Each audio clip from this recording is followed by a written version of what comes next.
يا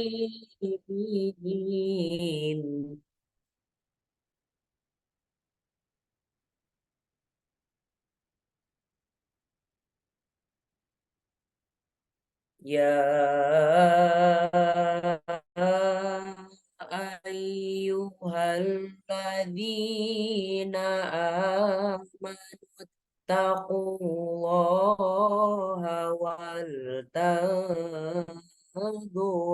نفس ما قدمت لغد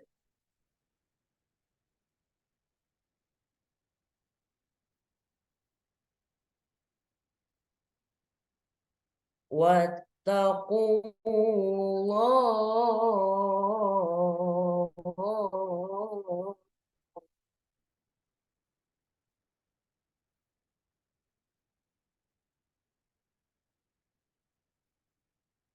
إن الله خبير بما تعملون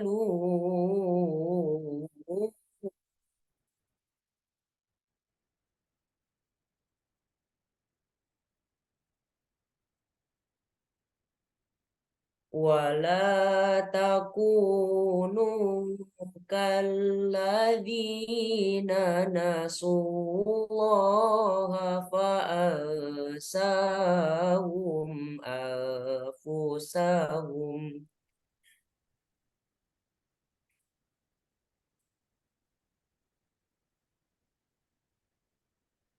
Ulaika humul fasiqun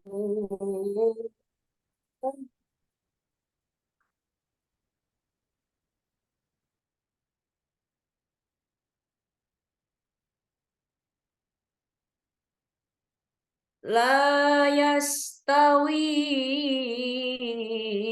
ashabun nari wa ashabul jannah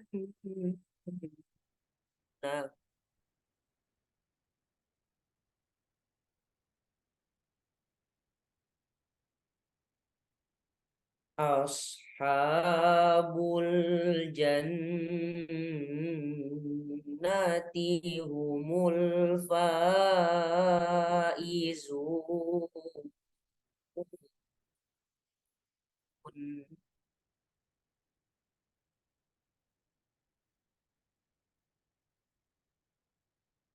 Lau anzalna hadal Qur'ana ala jabalil la ra'aitahu khashi'a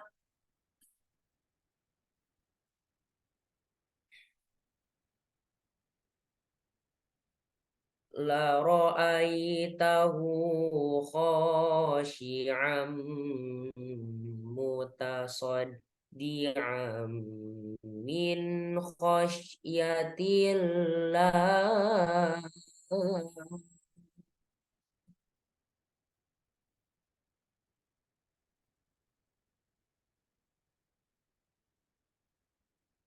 wa tilkal amthalu nadribuha linnasi la'allahum yatafakkarun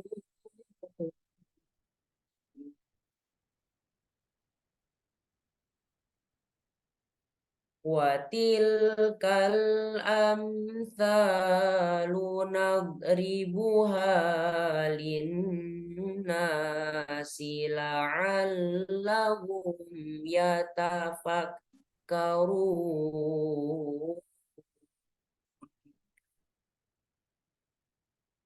Shadaqallahul azim. Wassalamualaikum warahmatullahi wabarakatuh. Wabarakatuh. Alhamdulillah, sadaqallahul azim wa sadaqal mursalin wa nahnu minasyairin insyaallah, amin ya Allah ya rabbal alamin. Terima kasih kami ucapkan kepada Ananda Putra Pratama, mudah-mudahan mendapatkan keberkahan khususnya kepada Ananda dan juga kepada kita yang mendengarkannya. Baik, Ibu dan Bapak semua, para hadirin semua, mari selanjutnya kita akan dengarkan arahan ataupun sambutan dari Ketua JSIT Indonesia wilayah Jawa Barat yang akan disampaikan oleh Ustadz Aeb Syarifuddin. Kepada Ustadz Aeb, disilahkan.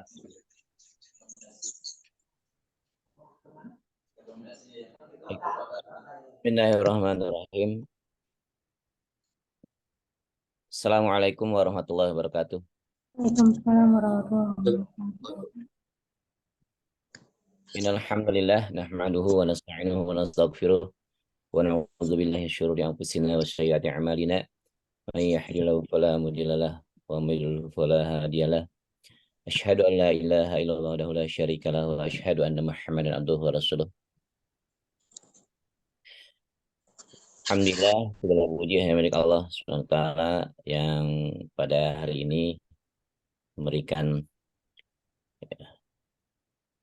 segala kenikmatan berkat semuanya, nikmat iman, nikmat Islam, ya, sehingga mudah-mudahan hari ini juga dapatkan buah nikmat ilmu dari teman-teman nanti yang akan sharing berbagi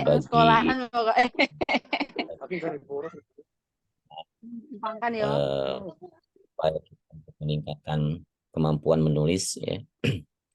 Sholawat serta salam semoga terlimpah surah kepada junjungan kita Nabi Allah Muhammad SAW, pada keluarganya, tabi'in umat yang senantiasa terus berkontribusi, ya, membangun sebuah peradaban pendidikan yang lebih baik. Dan insya Allah mudah-mudahan pada hari ini pun menjadi sebuah bagian kontribusi kita khususnya di JSIT wilayah Jawa Barat, ya.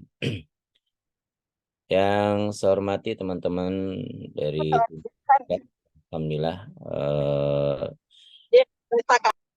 lengkap semuanya di kesempatan saat ini untuk menyajikan menu webinarnya yang pada beberapa hari yang lalu juga sudah memfasilitasi berkenaan dengan nanti penguatan sosialisasi standar mutu 5.0. Kemudian yang saya hormati narasumber kita, ya, Ustadz Ferry, sekaligus juga Ketua JSIT Kabupaten Subang, ya. Dan beliau juga banyak menulis, ya, di beberapa buku yang mudah-mudahan nanti bisa menularkan, ya, ide gagasan serta trik dan teknik, ya, agar bisa semangat terus untuk bisa berkontribusi lewat tulisan. Sekaligus juga beliau bisa memberikan pencerahan, ya, bagaimana tim di Asifa Subang dengan ALC-nya itu berkontribusi positif dengan berbagai halnya. Dan mudah-mudahan juga bisa membangun sebuah kolaborasi dengan sekolah-sekolah yang saat ini berkesempatan bisa hadir. Kemudian rekan-rekan, para pengurus daerah, Bapak Ibu, ya, yang punya semangat keinginan untuk terus mengupgrade diri, meningkatkan diri, kapasitas dan kapabilitasnya, terutama kita di abad ini, ya, kita tidak bisa menghindari, ya, ada lompatan-lompatan yang berhubungan dengan informasi dan komunikasi teknologi, ya. Ini tidak bisa kita lewatkan. Seorang pendidik, ya, kecanggihan teknologi ini terus bergerak, ya, beragam informasi juga terus disodorkan kepada kita semuanya, sehingga kalau kita salah mengakses, salah mengambil, salah menempatkan, ya, berbagai macam informasi itu, karena informasi yang saat ini kita terima itu sangat mudah, bahkan bisa jadi murah, ya, kapan saja dimanapun itu bisa kita akses. Oleh karenanya kemampuan literasi ini suatu hal yang ya, sering kita lontarkan, ya.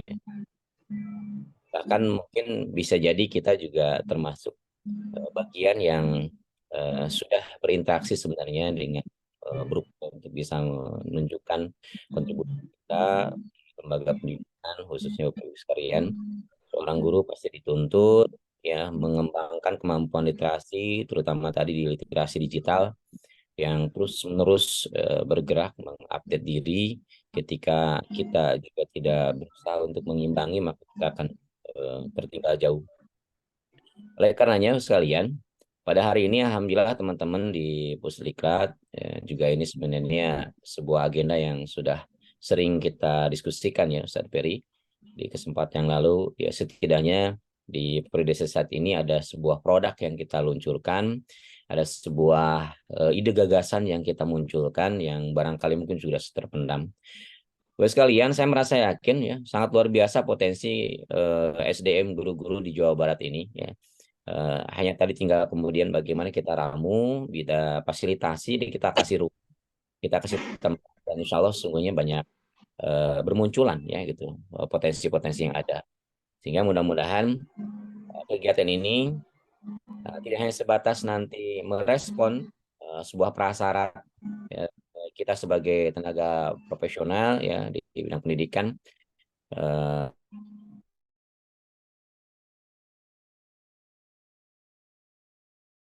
Tetapi juga kita bisa mencoba merespon sebuah tantangan yang kemarin disampaikan oleh Pak Ketua JSIT Indonesia. Ya, beliau dalam sebuah kesempatan di Depok ya di Forum Rakor waktu itu menyampaikan bahwa ada 14 desain sekolah unggul yang sudah dirancang oleh teman-teman JSIT Indonesia yang mudah-mudahan salah satunya adalah kita bisa tunjukkan, yaitu sekolah memiliki sebuah potensi SDM yang bergerak dalam literasi yang mampu juga merespon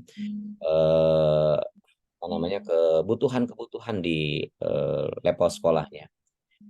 Di sisi lain kita juga merasakan betul ya gitu bahwa banyak ide gagasan yang mungkin kita belum transformasikan atau belum kita informasikan ya, termasuk juga perjalanan aktivitas kegiatan kita yang selama ini luar biasa gitu, itu kadang sangat minim untuk bisa terpublikasikan gitu. Nah, oleh karenanya mudah-mudahan terima kasih Ustadz Ferry ya, Ustadz Sugeng ya dan tim Diklat sudah bisa menyodorkan menu di kesempatan saat ini. Mudah-mudahan sekali lagi ini menjadi bagian kontribusi kita dan terlebih lagi dalam kita niatkan beribadah Ta'ala. Dan semoga hasilnya nanti kita bisa nikmati ya, kita minimal menjadi sebuah referensi ya, bahan rujukan dan sebuah dokumentasi yang kita miliki di kesempatan periode saat ini.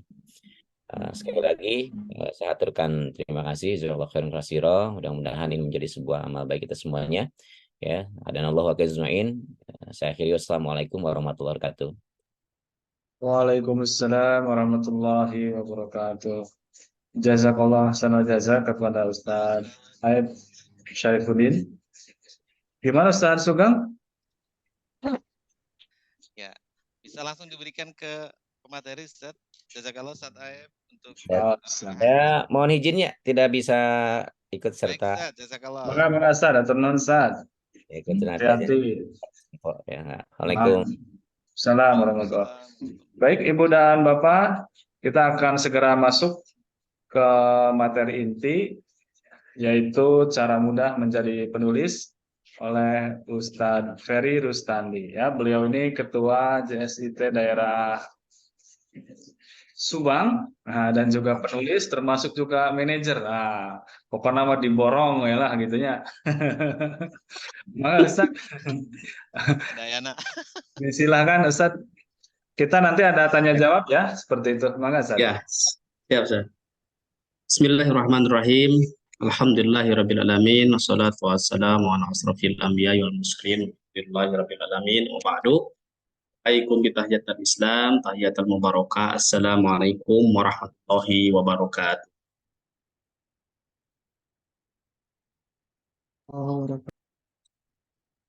Yang kami hormati Ustadz Aib, Ketua Umum JSIT Jawa Barat, yang kami hormati Ustadz Sugeng, Ketua Pusdiklat, dan rekan kami semua yang selalu bersamai di diklat-diklat kita, Ustadz Kang Yayat, NH. Ini nama penanya kayaknya ya. Yang alhamdulillah memberi kesempatan kepada saya untuk bisa sharing mungkin ya, sharing terkait dengan tema yang diminta oleh Pusdiklat Jawa Barat, yaitu tentang kepenulisan. Pada hari ini Allah Subhanahu wa Ta'ala memberikan kita kekuatan sehingga kita bisa bersilaturahmi, mobil khusus keluarga besar JST Jawa Barat.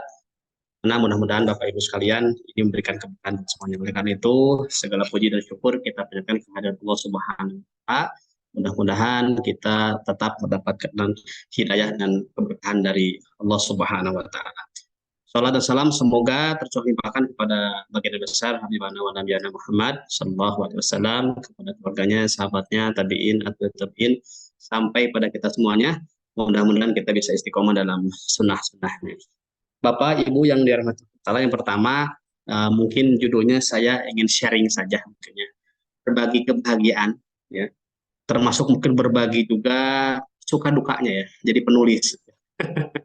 Karena tidak hanya sukanya saja, dukanya ada ya, dukanya mungkin kurang tidur ya dan lain sebagainya.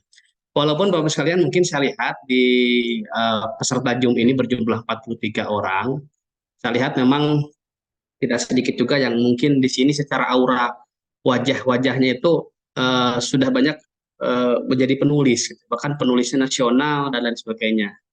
Di sini juga saya lihat ada Ustadz Eman Sulaiman, ya, Ketua JST Bogor. Assalamualaikum Ustadz. Nah, ini teman diskusi saya. Kalau terkait dengan kepesantrenan gitu ya, terus mungkin kesundaan, ya, karena sama-sama orang Priangan yang hijrah mengembara di kota orang.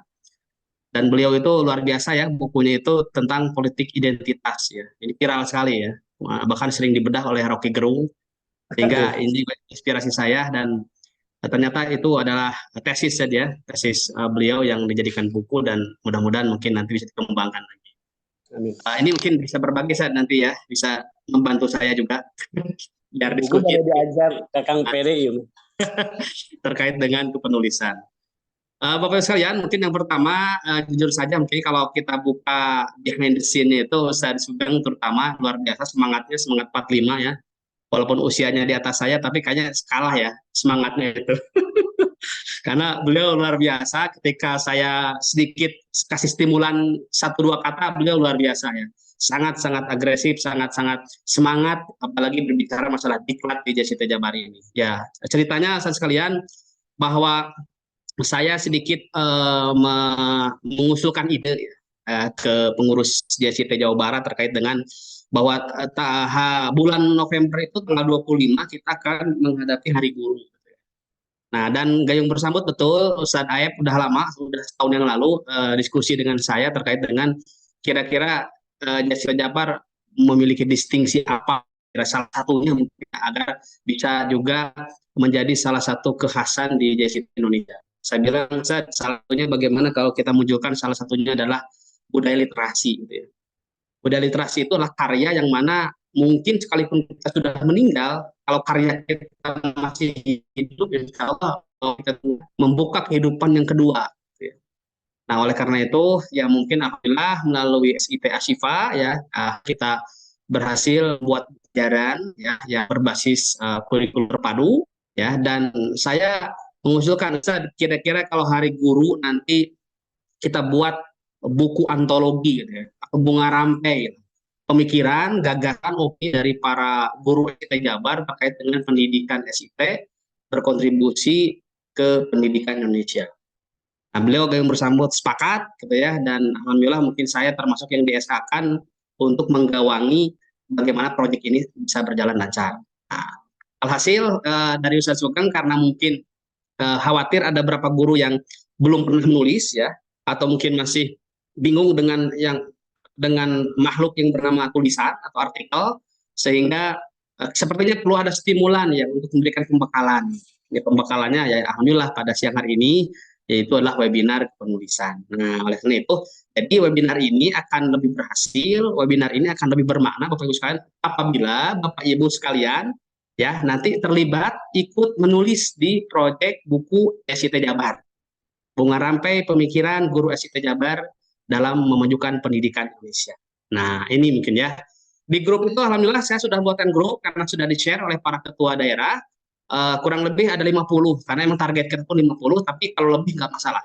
Ya, jadi ada 50 calon penulis yang siap akan menulis bukunya.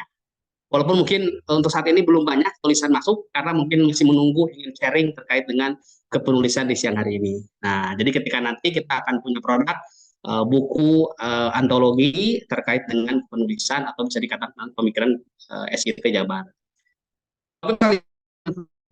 Mungkin yang pertama mohon izin saya share screen ya terkait dengan beberapa hal yang ingin saya share. Saya ambil biasanya saya kalau membuat PowerPoint itu dari Canva ya, sehingga mungkin karena mudah dan mudah-mudahan juga mungkin ini menjadi sesuatu yang bermanfaat bagi semuanya. Nah, mungkin ya, sekalian. Pertama adalah Bapak Ibu yang dirahmati, saya ingat sekali pesan dari Ali bin Abi Thalib gitu ya. Pesannya itu adalah semua orang akan mati kecuali karyanya. Maka tulislah sesuatu yang akan membahagiakan dirimu di akhirat kelak. Jadi bahwa berbicara tulisan ini, Bapak Ibu sekalian, bahwa ini adalah suatu karya yang dia tidak akan mati, tidak akan lekang dimakan zaman atau waktu. Kita kenal mungkin bagaimana kita mempelajari kitab-kitab klasik, gitu ya. Kitab-kitab yang memang ditulis oleh ulama-ulama terdahulu, tapi mereka seakan-akan masih hidup karena tulisannya. Oleh karena itu, maka ya tulisan ini menjadi representasi bahwa kita itu akan hidup abadi. Kita akan hidup abadi, sehingga mudah-mudahan ini pun bagian dari ikhtiar kita bagaimana kita bisa. Selanjutnya, Bapak sekalian, mungkin saya akan sedikit polling ya. Saya menggunakan aplikasi Mentimeter ya. Bapak Ibu kalau mungkin ada device kedua selain laptop atau HP, silakan bisa scan ya barcode ini. Atau mungkin saya akan share kalau bisa melalui scan barcode, atau saya share linknya boleh ya. Nanti saya share linknya ke grup Guru SIT Jabar. Ya. Nanti Bapak Ibu tinggal klik saja kalau agak sulit mungkin masuknya. Saya akan coba share, atau mungkin kalau ada yang sudah bisa scan barcode ini, Bapak Ibu akan masuk ke beberapa pertanyaan yang saya lontarkan melalui aplikasi Mentimeter. Di-share di chat bisa nggak, Ustaz Ferry? Boleh, Ustaz, boleh. Saya share di chat ya. Oke, baik. Di chat saya akan share.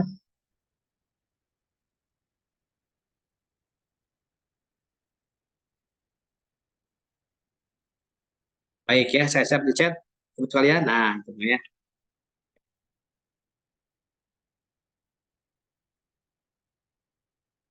Oke. Baik, Bapak sekalian, nanti pollingnya itu akan berbentuk seperti ini ya. Nah, berbentuk seperti ini, nanti Bapak Ibu tinggal klik saja. Jadi pertanyaan pertama adalah siapa yang pernah menulis artikel dan diterbitkan di media massa. Jadi sudah menulis artikel dan diterbitkan di media massa ya, atau koran lah boleh gitu ya. Oke, baik, sudah ada responden ya yang jawab. Alhamdulillah saya pernah. Oh, 2 orang ya, alhamdulillah. Baru mau niat, baru niat nih. Belum pernah. Oh, belum pernah. Oke, nggak masalah Bapak sekalian ya. Tidak akan pernah. Hehehe. Tidak akan pernah ya. Baru bercanda. Ho ho ho ho. Oke, jadi ada yang alhamdulillah nih 3 orang sudah pernah, terus baru mau niat juga alhamdulillah 1 orang. Belum pernah sama sekali nggak apa-apa Bapak sekalian. Tapi kalau pollingnya mungkin contohnya 100%, alhamdulillah saya pernah. Ya, saya kira tidak perlu ada pelatihan, langsung action saja mungkin ya. Karena di sini pollingnya katakan kalau semuanya pernah, saya kira ini kurang tepat pelatihannya ya. Kecuali mungkin hanya penguatan saja atau sharing-sharing saja gitu ya. Jadi saya mungkin tidak akan membuat materi dari basic. Gitu. Oke, tapi alhamdulillah nih ya ada tanggung jawab saya bagaimana kita sharing terkait dengan ada 7 orang yang menyatakan belum pernah ya, belum pernah. Jadi mudah-mudahan mungkin bisa menjadi wasilah Bapak Ibu menambah wawasan gitu ya, sharing kita hari ini. Baik. Selanjutnya, pertanyaan selanjutnya, Mas Solian, silahkan. Kira-kira apa kesulitan ya Bapak Ibu dalam menulis ya? Ya, apa kesulitan Bapak Ibu dalam menulis? Silakan bisa jawab, bisa satu jawaban, dua jawaban, tiga jawaban. Di situ saya membuat 3 kolom ya, jadi bisa satu jawaban, dua jawaban, 3 jawaban. Kira-kira apa kesulitan Anda dalam menulis? Baik yang mungkin belum pernah menulis karena memang sulit, gitu ya, atau belum mencoba, atau mungkin yang sudah menulis juga. Karena saya pribadi kalau berbicara kesulitan masih ada dirasakan, masih bisa menemani ya, bahwa seorang penulis juga kadang-kadang butuh mood gitu ya, seorang penulis juga kadang-kadang butuh suasana yang membuat menulis itu lebih tepat katanya. Ini apa ya, belum punya mentor, belum punya mentor, perlu mentor kan ya. Oke, kurang semangat, kurang fokus, sulit memulainya. Nah itu sulit mulainya. Kalau tidak sekarang kapan lagi katanya, kita mulai hari ini ya. Menyusun kata-kata awal. Kata-kata awal. Kira-kira apa ya? Ya saya kira mukodimah itu Bapak Ibu sekalian bisa 1 sampai 2 paragraf ya. Itulah tulisan. Susahnya bagi waktu. Aduh, waktunya habis semuanya gitu ya. Tapi kalau menulis di media sosial kayaknya baru bangun tidur kayaknya sangat mungkin dari HP gitu ya. Jadi baru bangun tidurnya dari HP gitu. Padahal HP itulah media tulisan gitu ya. Oke, idenya. Ide itu memang betul. Kadang-kadang ide itu tidak bisa dipaksakan dalam hal tertentu. Kadang ide tiba-tiba. Nah, tapi ketika ada ide, walaupun katakan kita sedang mengendarai motor dan sebagainya, maka tangkap ide itu dan buktikan dalam sebuah ekspresi tulisan. Terus kurang konsisten ya. Ya saya semangat hari ini, besok nggak ada lagi ya. Nah, itu juga salah satunya mungkin ya. Yang dirasakan, saya pernah merasakan dulu ya. Tiba-tiba hilang ide. Idenya hilang gitu ya. Ya, kenapa hilang gitu ya? Ya karena mungkin ide lain muncul ya. Itu juga salah satu kesulitan kalian. Saya kira kesulitan ini saya pun merasakan dulu dan sekarang mungkin masih ada ya. Masih ada. Cuman mungkin bagaimana kita menembus mental block tadi, menembus kesulitan tadi, bahwa innamal usri yusra. Insya Allah di balik kesulitan ada kemudahan ya. Baik, ini juga luar biasa terkait dengan Bapak Ibu curhatan bagaimana terkait dengan kesulitan-kesulitan dalam menulis. Oke, selanjutnya sekalian, kira-kira tujuan dan manfaat dalam menulis? Ya. Bapak Ibu ada kira-kira tujuan nggak? Tujuannya apa yang menulis? Atau manfaat kalau menulis itu apa gitu ya? Contohnya, kebayang ya kalau seorang Andrea Hirata tulisannya laser pelangi ya, dan lain sebagainya. Saya yakin royaltinya itu luar biasa ya. Kita beli pesawat tempur gitu ya. Sehingga ya bukan hanya ada apa namanya ekspresi yang tersalurkan, tapi ada hal-hal lain mungkin dapat. Tapi kira-kira Bapak Ibu sekalian mungkin apa yang tujuan manfaat ketika menulis? Oke, di sini ada bisa meluapkan emosi. Emosi saya sudahlah alhamdulillah dengan tulisan sama ya. Bapak Ibu ketika saya jadi mahasiswa, jadi aktivis gitu ya, dulu dominan saya itu turun ke jalan ya, demonstrasi gitu ya. Tapi ketika udah jadi guru ya, sudah jadi dosen, maka ya saya mungkin tidak bisa seperti dulu lagi gitu. Karena jam terbangnya terbatas. Maka salah satunya saya luapkan emosi saya itu dalam bentuk tulisan. Jadi demonya by literasi gitu ya. Dimuat di media massa, alhamdulillah ya, di media massa bahwa tulisan saya dimuat di media massa, ada sebuah kebanggaan. Tujuannya itulah gitu ya. Karena kalau katakan orang-orang men-searching nama kita, yang muncul itu bukan hanya Facebook dan Instagram ya linknya, tapi juga ternyata nama ini ada ketika nulis di koran ini, nulis di media ini ya, dan lain sebagainya. Saya kira itu bagus ya. Bagus bahwa salah satu portofolio kita itu adalah nama kita mudah dijangkau dalam dunia internet. Amal jariah, jelas ya, Fairunas, Kuldinas. Saya kira ini juga sangat yang utama, terutama bahkan ya, menyampaikan ide ya, sekalipun diterima atau tidak, yang penting ide kita sudah disampaikan. Membuat buku, teman-teman, oke, ini juga tujuan ya, membuat buku. Buku itu bagian dari karya yang fenomenal dan fundamental, sehingga kita memiliki portofolio yang baik ya. Terus selanjutnya menyebarluaskan gagasan. Jadi karena siapa tahu mungkin gagasan kita viral, gitu, gagasan kita menjadi inspirasi orang dan dikutip oleh orang berkali-kali. Kalau dalam bahasa jurnal, Bapak sekalian, bahwa sitasi ya, mensitasi suatu jurnal orang ya, artikel orang itu, ini akan jadi inspirasi. Bagaimana mungkin kalau teman-teman guru yang dulu ya, zaman saya S1 itu, kalau apa namanya mendefinisikan metode penelitian, pasti yang dikutip itu rata-rata itulah Prof. Sugiono. Nah, Prof. Sugiono itu terkenal bahwa ketika mendefinisikan apa itu metode penelitian, maka teori beliau yang sering dikutip. Kebayang ya, kalau nama saya dikutip katakan oleh jutaan, oleh miliaran orang, sepertinya akan banyak dikenal. Nah, ini mungkin ya. Baik. Terus kalian 16 responden untuk mewakili dari diskusi kita, saya kira cukup mungkin ya. Nanti insya Allah mungkin kita akan beralih ke slide selanjutnya. Terima kasih Bapak sekalian karena polling ini buat saya sangat berharga ya. Mudah-mudahan ini juga menjadi sesuatu yang mungkin menjadi data kita. Jadi kesimpulannya kita lanjutkan ya, karena ada dominan persentase bahwa yang masih belum sama sekali menulis ya. Tapi kalau ada yang sudah pernah menulis Bapak sekalian, maka mohon izin mungkin nanti bisa sharing ya, berbagi juga ya kepada teman-teman yang di sini jadi audien untuk berbagi terkait dengan bagaimana kepenulisan. Baik, selanjutnya Bapak sekalian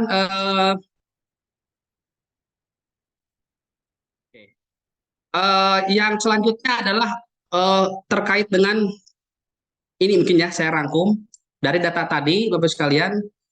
Saya lihat hampir sama apa yang sering saya mungkin dapatkan, bahwa kesulitan dalam menulis yang pertama ya, sulit menemukan ide awal dan mengakhiri sebuah cerita. Ya, ini mungkin tadi disampaikan. Saya kira ini teori ini sudah real ya. Survei saya itu membuktikan bahwa akurat ya, dengan margin error 0,09%. Betul ya. Menemukan ide awal itu suatu kesulitan. Makanya ide itu kadang-kala mungkin perlu dirangsang ya. Perlu dirangsang, perlu distimulan bagaimana bahwa nuansa otak kita ya, kita itu bisa memunculkan ide itu dalam kondisi apa? Apakah perlu healing dulu ke Gunung Bromo gitu ya?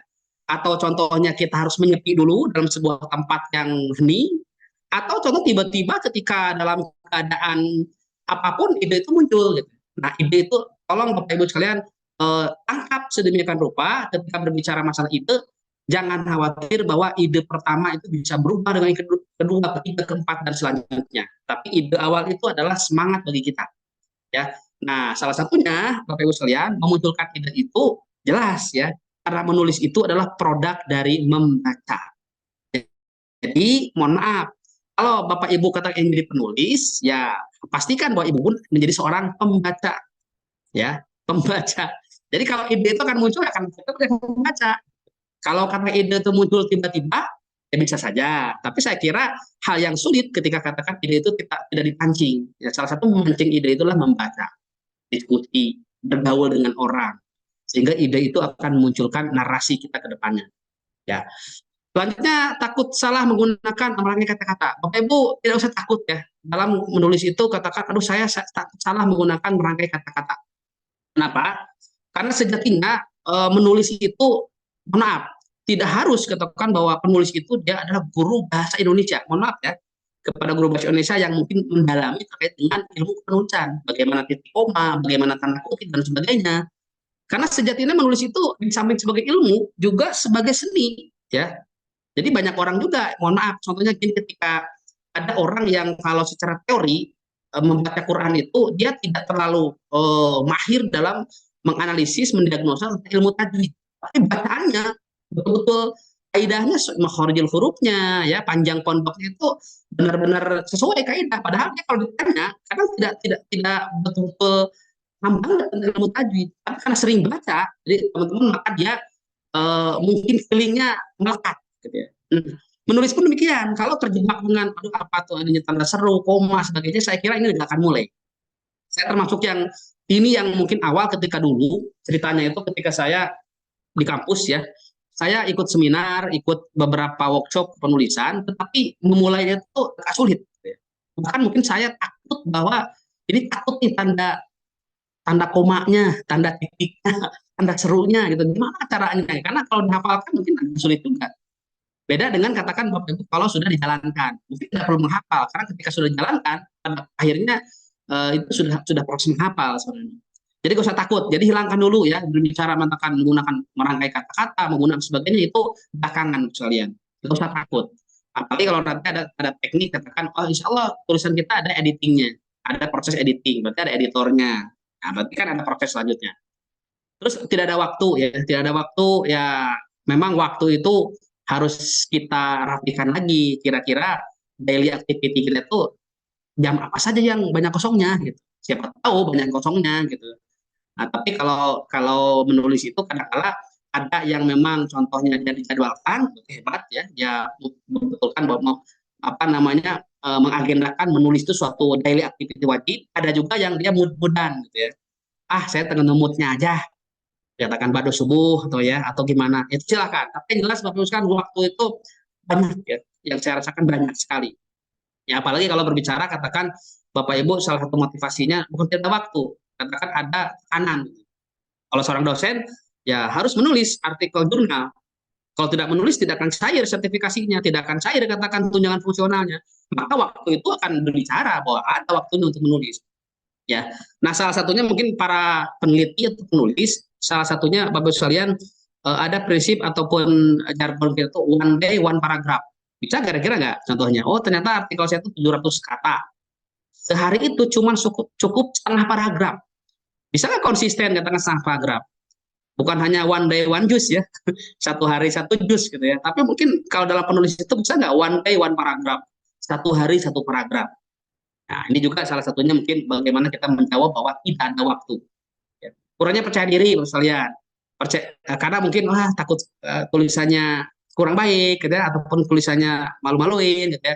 Itu belakangan, sekalian. Karena yang menilai itu bukan hanya kita, orang lain, gitu ya. Jadi ada proses pelatihan, ada proses nanti mungkin pada akhirnya sudah terasa akan naik level dari mulai penulis lokal, ya regional sampai nasional bahkan internasional. Nanti ada adaptasinya. Ya, jadi kita akan belajar, nanti saya akan banyak mungkin praktek ya sekalian, walaupun ini webinar, nanti saya akan ajarkan bagaimana Bapak sekalian bisa menulis dengan beberapa support sistemnya. Malas untuk memulai. Nah, ini berbicara malas itu kan Allahumma inna a'udzu minal ajal wa kasal ya. Jadi salah satunya adalah bagaimana kita bisa terhindar dari penyakit malas. Lawan malas itu sekalian harus ada bakat ya. Nah, kalau ada bakat kubutuh, insya Allah malas itu hilang ya. Nah, contohnya apa namanya kalau udah merasakan ya katakan oh alhamdulillah buku saya terbit gitu ya, ada royalti ya, waduh bisa beli motor bisa upgrade mobil. Nah itu mungkin malas itu kan hilang. Kenapa? Karena ada motivasi tinggi, ternyata menulis itu bukan hanya manfaatnya dari segi kepuasan kita ya, kebermanfaatan orang lain, tapi ternyata menulis juga secara tinjauan ekonomi ini juga memberikan dampak. Bahkan mungkin ada teman saya itu profesinya hanya penulis gitu, dan tulisannya produktif dan akhirnya dia memberikan feedback secara ekonomi contohnya. Nah, kita lawan ya malas itu dengan motif-motif lain yang lebih bermanfaat. Selanjutnya, Bapak sekalian, jadi ceritanya itu saya itu baru hijrah jadi guru ke dosen baru 2 tahun ini. Nah, ketika dulu aktivis saya sering demonstrasi dengan banyak ekspresi verbal. Nah, ketika jadi guru sepertinya kayaknya kalau ke jalan mungkin panas ya dan mungkin bukan zamannya kalau bicara aktivis mahasiswa ya. Sehingga ya salah satu tadi mungkin motif ataupun manfaat tujuan saya menulis itu adalah meluapkan emosi. Akhirnya saya memberanikan diri menulis gitu ya, menulis artikel opini di media massa atau di koran. Jadi kadang-kadang sebulan itu 2, 3, kadang seminggu 1 gitu ya. Dan saya luapkan tulisan itu sehingga alhamdulillah lebih dari 50 artikel yang sudah diterbitkan oleh media massa, dan artikel tersebut saya bukukan. Nah, jadi bukunya itu ini ya, judulnya Berani Kritis, Solutif, dan Inspiratif. Nah, jadi buku inilah yang mungkin yang saya jadikan salah satu mungkin beberapa artikel tulisan saya di media massa, yang mana ini saya beri judul ya Berani Kritis, Solutif, dan Inspiratif. Nah, buku ini sebenarnya Bapak saya sudah habis ya cetaknya, saya tidak nyetak lagi.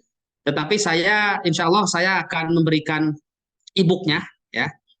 Saya akan beri e-booknya. Untuk saya pribadi tidak ada keuntungan, ya. Saya tidak mengambil keuntungan. Cuman mungkin karena e-book harus di-password oleh saya. Nah, ternyata ada pesan sponsor dari Ustadz saya. Ya, biar buku ini bermanfaat juga, berguna, bagi bukan hanya buat saya, buat Bapak Ibu sekalian, buat umat. Maka passwordnya itu mungkin Bapak Ibu sekalian Nanti bagi yang berminat ya silakan japri ke nomor saya akan kasih link passwordnya, dan mungkin untuk membuka passwordnya itu Bapak Ibu infak ya, infak seridoknya, mau 10.000, 20.000, mau 15.000, mau 1.000 pun boleh, infak untuk Palestina. Jadi tidak akan masuk ke rekening saya, tapi ke rekening Lembaga Kemanusiaan Palestina. Bagi yang butuh, silakan. Ini sekaligus juga Bapak Ibu bisa mempelajari artikel-artikel saya, ya, tulisan-tulisan saya di media massa. Nanti mungkin bisa ketahuan seperti apa sih gaya penulisan saya dan sebagainya. Kenapa? Karena artikel saya itu kumpulan artikel opini yang mana temanya banyak. Bisa pendidikan, bisa leadership, bisa motivasi, bisa politik, bisa sosial, keagamaan. Tapi kekhasan saya, karena mungkin saya lahir dari sekolah Islam terpadu, Bapak sekalian, maka saya munculkan di artikel-artikel saya sekalipun temanya umum, karena saya nuansanya dakwah, maka saya munculkan kajian-kajian tentang Al-Quran, ya, dalil tentang hadisnya, dalil keislamannya, sirrohnya, agar nuansa opini saya itu bernaskan Al-Quran dan Sunnah. Jadi kalau katakan mengomentari tentang krisis ya, maka saya munculkan ya kajian tafsirnya, kajian katakan hadisnya, agar tadi ya bahwa banyak menginspirasi orang. Itu ternyata banyak orang juga yang awalnya mungkin kurang rajin sholatnya jadi sholatnya rajin gitu ya, ataupun ibadahnya biasa-biasa saja, di luar biasa. Ini bukunya yang insya Allah mungkin nanti saya akan share linknya, Bapak Ibu silahkan ya.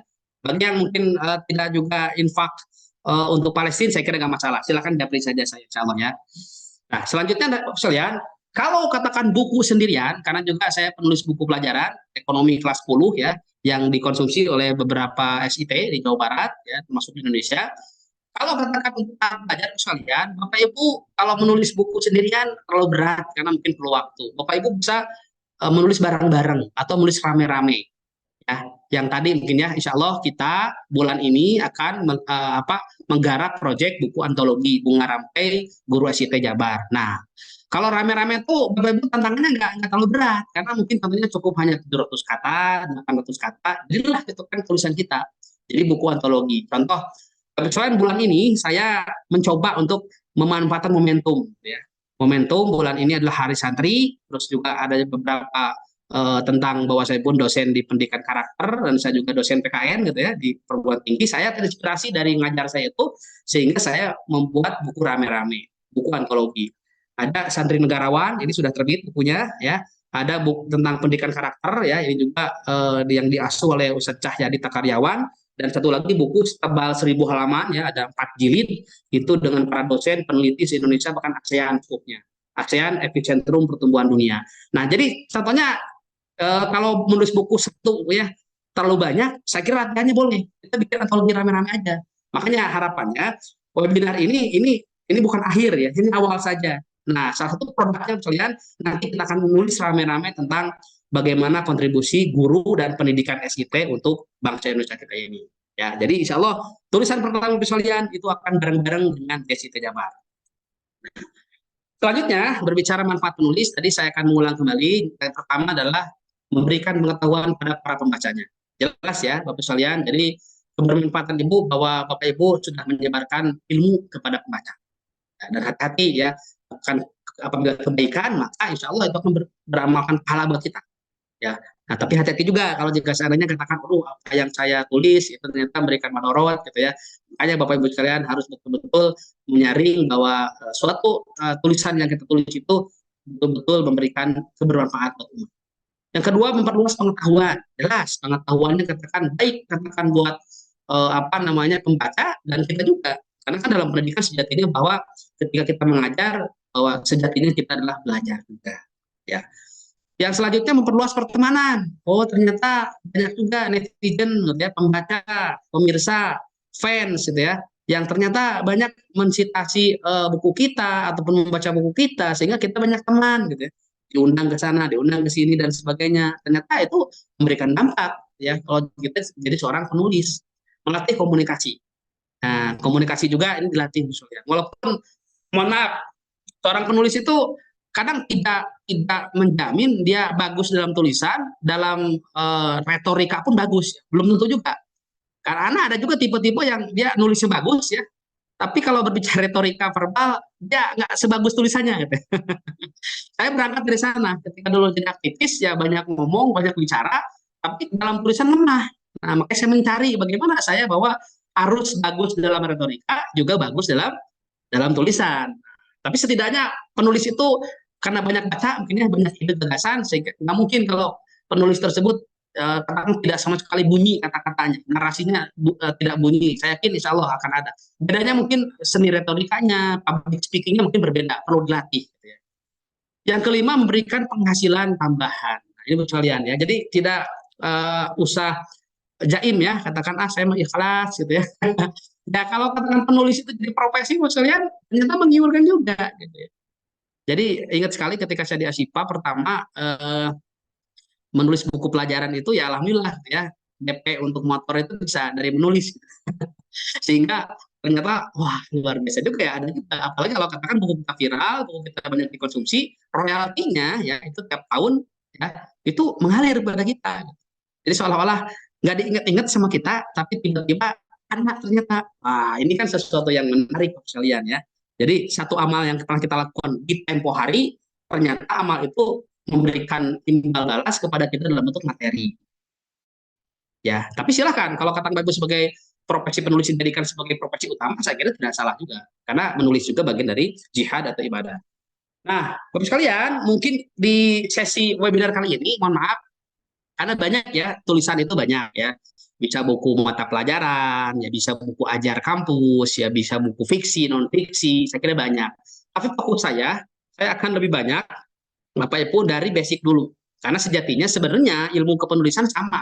Bedanya mungkin gaya selingkuh, bedanya daftar isi, outlet, ya. Bedanya itu, karena mungkin kalau berbicara contohnya buku sudah ada ya. Kalau dulu kurikulum ada standar kompetensi dasar dan sebagainya. Kalau kurikulum Merdeka pun demikian sudah ada. Bahkan mungkin menulis buku pelajaran lebih mudah karena sudah ada template-nya. Ya, kalau bahasa buku itu daftar isinya mungkin ya. Nah, tapi kalau mungkin sekarang kita akan coba fokus dulu karena harus mensukseskan buku antologi Jesse T. Jabar. Yang pertama ada makhluk di mana artikel sekalian ya. Ini artikel adalah ibunya. Artikel adalah karya tulis lengkap, misalnya laporan berita atau esai di majalah, surat kabar dan sebagainya. Dalam ilmu jurnalistik, artikel adalah salah satu bentuk tulisan non-fiksi, berisi fakta dan data yang disertai sedikit analisis dan opini dari penulisnya. Biasanya artikel hanya menyangkut satu pokok permasalahan dengan sudut pandang hanya dari satu disiplin ilmu. Nah, ini artikel ya, secara ibunya bahasanya. Nah, yang kedua adalah opini. Opini adalah karya tulis non-fiksi yang berisi pendapat, gagasan, pandangan, atau pikiran yang bersifat pribadi terhadap suatu objek yang dijabarkan dalam bentuk uraian. Tulisan opini ini bersifat bebas, logis, objektif, disertasi, argumentasi, berdasarkan fakta dan data. Jadi opini ini mungkin akan kita dalami kalian sekarang ini.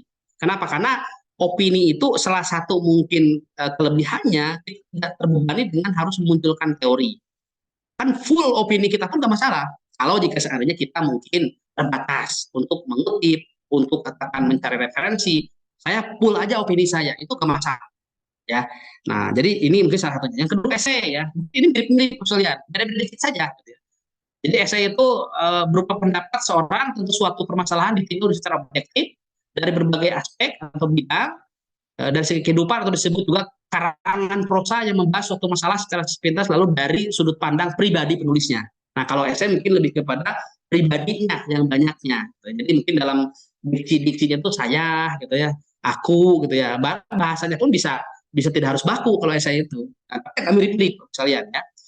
Yang selanjutnya feature ya, merupakan salah satu bentuk tulisan non-fiksi dengan karakter human interest yang kuat. Nah, ini juga salah satunya mungkin human interest ya. Jadi ada semacam bagaimana masyarakat atau manusia itu punya interest yang kuat. Gitu ya. Yang selanjutnya news ya atau berita, bentuk tulisan non fiksi berdasarkan sebuah peristiwa faktual. Ya, berita itu biasanya memberitakan, gitu ya. Jadi dia tidak boleh menambah-nambahkan, tapi mungkin sifatnya memberitakan apa adanya dengan kategori atau dengan rumus 5W 1H. Ya. Nah, tapi kita akan coba fokus ke ini, Bapak lihat. Ya, yang mungkin ini juga bisa Bapak Ibu artikel ini bisa dipublish di media massa atau dibukukan gitu kan, jadi buku contohnya boleh ya, silakan gitu. Jadi nanti basicnya itu sama, cuma bedanya mungkin template-nya saja yang mungkin disesuaikan dengan jenis tulisannya apa ini ya, fiksi atau non fiksi, ilmiah atau populer contohnya. Nah, kalau artikel opini misalnya itu adalah karya tulis yang disusun untuk mengungkapkan pendapat seorang penulis atau suatu fakta, data, pendapat orang lain berdasarkan rangkaian logika sendiri. Jadi kalau opini itu misalnya boleh katakan opini pribadi, full, tapi lebih baik bahwa opini kita itu, ya gagasan kita, itu dikuatkan oleh pendapat orang lain atau teori orang lain. Sehingga mungkin bahasanya ini menjadi kekuatan bahwa apa yang kita ungkapkan gagasan dan opini kita itu betul-betul banyak diterima oleh orang atau banyak bersamaan dengan orang. Ya, termasuk mungkin boleh kita menyanggah opini orang lain. Oke, lanjut. Nah, rumusnya sekalian bahwa teknik menulis itu ini yang menjadi mungkin bahasan webinar kali ini. Jadi pertama pilih tema. Ya, ada tema, ada judul ya. Beda misalnya. Tema kita katakan guru dan pendidikan SIT. Ya, kalau judulnya bebas ya, peran guru SIT dalam contohnya pendidikan karakter itu judulnya. Temanya silakan mau seperti apa, mau pendidikan, mau ekonomi, mau teknologi dan sebagainya. Nah, terus nanti akan saya jelaskan mungkin lebih detailnya. Tapi sekarang ada beberapa sistematikanya. Terus susun alinea pertama ya. Uraikan tema dalam beberapa alinea penjelas tergantung panjang pendek tulisan. Perhatikan format gaya penulisan, ilmiah atau populer. Ya, kalau ilmiah berarti bahasa baku. Eksploitasi data atau referensi penting. Nah, ini referensi penting juga ngaruh. Simpulkan pendapat dalam alinea penutup. Jadilah draft awal artikel. Edit ulang draft awal, judul bisa ditentukan saat ini. Ya. Terus draft final artikel langsung dikirim ke media, dimintakan pendapat kawan sebagai proofreader. Nah, jadi Bapak sekalian di sini singkatnya adalah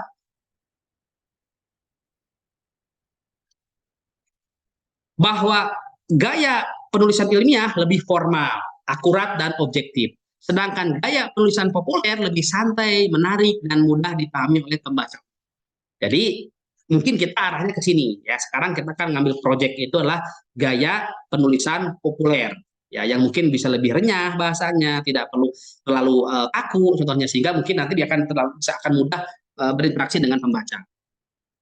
Lanjut. Oke. Kata kunci dari artikel itu, sekalian, ya tulisan kita itu ada 4 sebenarnya. Pertama adalah judul, ya. Yang kedua adalah alinea pembuka atau bahasa jurnalistiknya adalah lead, ya. Yang selanjutnya adalah alinea penjelas atau batang tubuh, dan terakhir adalah alinea penutup ending, ya. Nah, jadi 4 unsur ini harus ada, ya. Tidak boleh katakan contohnya hilang. Ya, kenapa? Karena inilah ruh dari sebuah tulisan. Apapun gaya selingkungnya, apapun template-nya, sekalian, maka 4 ini harus ada. Ya, saya tidak ingin menjebak sekalian dengan teori secara detail bahwa nanti banyak sebenarnya berbicara masalah alinea harus seperti ini, paragraf pertama, paragraf kedua harus seperti ini, ya. Penutup harus seperti ini, paragraf pertama. Saya kira oke lah, kalau ada orang yang senang seperti itu silakan. Tapi kalau katakan khawatir terjebak dengan teori, saya kira abaikan. Nanti pada akhirnya kalau jam terbang kita sudah panjang, sudah lama, saya ketemu sendiri sekalian. Sehingga di sini bahwa catatannya adalah paragraf biasanya terdiri dari beberapa alinea yang membahas aspek-aspek yang terkait dengan topik utama paragraf tersebut. Jadi paragraf itu biasanya terdiri dari beberapa alinea. Ya, alinea 1, alinea 2 dan sebagainya. Lanjut. Bapak sekalian, memilih tema, ya jelas. Ya, kalau tema itu eksplorasi gagasan seluas mungkin, banyak membaca, mendengar, diskusi. Pilih tema yang relevan dengan minat bidang kompetensi, ya. Pilih tema yang aktual, sedang hangat. Nah, ini salah satu kan contohnya kalau kita ingin tembus ke media massa itu, teman-teman, bahwa isu-isunya harus relevan, harus akurat, lagi hits, lagi fenomenal, lagi debatable, ya temanya itu. Ya, walaupun kadang-kadang untuk keperluan tertentu ya tidak dibutuhkan juga seperti itu, gitu, karena mungkin tergantung dari penulisnya. Ya. Nah, tentu sikap atas tema masalah yang akan dibahas, ya pro atau kontra. Nah, ini juga senang ya. Jadi saya sangat terinspirasi dan mohon maaf mungkin Ustadz Eman Sulaiman, saya mensitasi ya beberapa buku Ustadz di perkuliahan saya menyampaikan tentang arti politik identitas itu seperti itu aslinya, ya, bukan seperti media yang menggoreng bahwa seolah-olah kita itu tidak boleh memunculkan identitas sebagai Muslim. Gitu. Nah, ini luar biasa, buku itu sangat menginspirasi ya. terkait dengan sudut pandang definisi politik identitas sebetulnya. Ini tema sekalian. Selanjutnya judul ya. Kalau judul itu mewakili tema akan dibahas atau pendapat akan diajukan. Judul itu singkat ya, katakan 3 sampai 5 kata ya, dan padat syarat makna ya. Menarik dan menggugah orang untuk membaca tulisan secara keseluruhan. Gunakan istilah idiom atau populer. Contoh sekalian, saya membuat artikel di Pasundan Express ya, itu grup Jawa Pos. Judulnya itu saya munculkan guru adalah induk semua profesi. Ya. Jadi saya berani memunculkan sebuah teorema bahwa guru itulah induk semua profesi. Kenapa? Seorang presiden ada gurunya ketika SD, ketika SMP, ketika SMA. Seorang profesor ada gurunya dulu ketika di kampus ya. Seorang dokter pun ada gurunya. Ternyata judul saya oleh salah satu guru di Batam ya, saya menemukan Google Scholar, ternyata dijadikan artikel jurnal. Wah, padahal saya cuma artikel opini, tapi karena guru tersebut mungkin menginspirasi, hanya dijadikan jurnal. Terbitkan di jurnal akreditasi, jadilah artikel ilmiah. Nah, ini kan salah satu mungkin Bapak sekalian ya, bisa jadi inspirasi orang lain. Nah, oke. Pada akhirnya, Bapak sekalian mohon izin, saya akan menyampaikan apa adanya secara teori. Tapi kalau teori ini menjebak Bapak sekalian untuk semakin pusing saya, semakin sulit untuk memulai, oke, hilangkan saja. Ya, saya tidak memaksa Bapak Ibu untuk contohnya, wah teori ini justru bukan membantu, tapi malah memusingkan. Oke, kalau jika seandainya agak sulit, hilangkan saja. Kira-kira nyaman Bapak sekalian menulis seperti apa? Sesuaikan dengan kira-kira mudahnya seperti apa. Tapi kata kuncinya tetap harus ada. Secara teori sekalian, di alinea pertama jelas, satu alinea biasanya mengandung satu pokok pikiran. Uraikan inti masalah dengan singkat, 3 sampai 5 kalimat. Alinea pertama mengandung pokok pikiran utama, karena biasanya di alinea pertama itu orang menarik untuk membaca selanjutnya. Jadi kalau katakan di awalnya sudah, waduh kayaknya bikin ngantuk ini mah ya tulisan awalnya. Saya kayaknya orang akan berhenti tulisannya. Ya, tapi kalau di awalnya sudah menggugah, membuat orang penasaran, ini juga akan ngaruh. Yang pertama itu sangat menentukan. Sifatnya apakah menanggapi opini orang lain atau mengajukan opini tersendiri? Nah, itu juga hebat ya. Ketika katakan contohnya isunya debat pro kontra, kita muncul dalam satu opini yang berbeda, ini menarik sekalian. Ya. Pilihan bentuk alinea bervariasi, susun alinea penjelas. Kalau bahasa saya itu subjudul ya. Nah, nanti akan saya coba contohkan seperti apa artikel alinea penjelas itu. Uraikan pokok-pokok pikiran utama yang main idea, menjadikan beberapa pokok pikiran penunjang. Setiap pokok pikiran itu disusun dalam alinea tersendiri. Hubungkan satu alinea dengan alinea selanjutnya dengan jembatan pikiran. Ya.